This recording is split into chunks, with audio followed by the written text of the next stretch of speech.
Dans cet exercice, on vous demande de tracer un triangle ABC pour lequel on a 3 informations.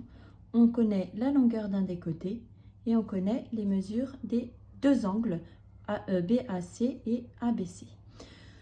Pour tracer un triangle lorsqu'on a ces 3 informations-là, on va avoir besoin d'utiliser une règle, on va avoir besoin d'utiliser un crayon et on va avoir besoin d'un rapporteur.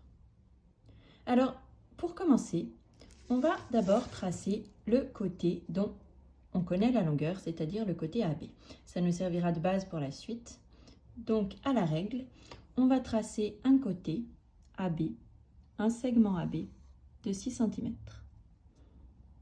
Voilà, on le nomme immédiatement pour pouvoir ensuite tracer les 2 angles. On a ici un côté AB qui mesure 6 cm. Maintenant, il va falloir exploiter les deux autres informations, c'est-à-dire la mesure de l'angle B et la mesure de l'angle A. C'est à ce moment-là qu'on va utiliser le rapporteur et qu'on va tracer 2 angles. On va commencer par tracer l'angle B.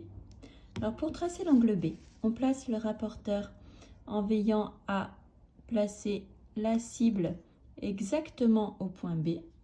Ensuite, on aligne le 0 avec le côté AB et on va aller prendre 120 degrés. On a donc ici la graduation 0, c'est donc sur les graduations extérieures qu'on va aller chercher 120 degrés. À 120 degrés, on fait une petite marque, on enlève le rapporteur et on va tracer une première demi-droite sur laquelle on pourra placer le point C, mais à la fin.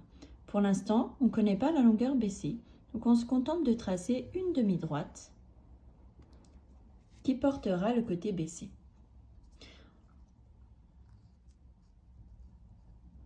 De la même manière, on va tracer l'angle A.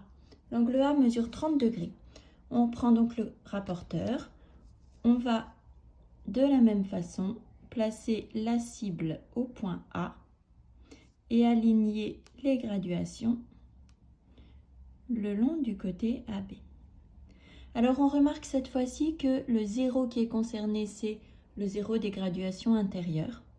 Donc lorsqu'on va aller mesurer 30 degrés, on va se fier au 0 des graduations intérieures. 10, 20, 30 degrés est ici. On marque 30 degrés.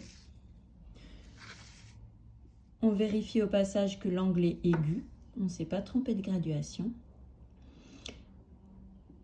On va également tracer une demi-droite, la demi-droite sur laquelle le point C sera placé. Voilà, nos 30 degrés sont ici.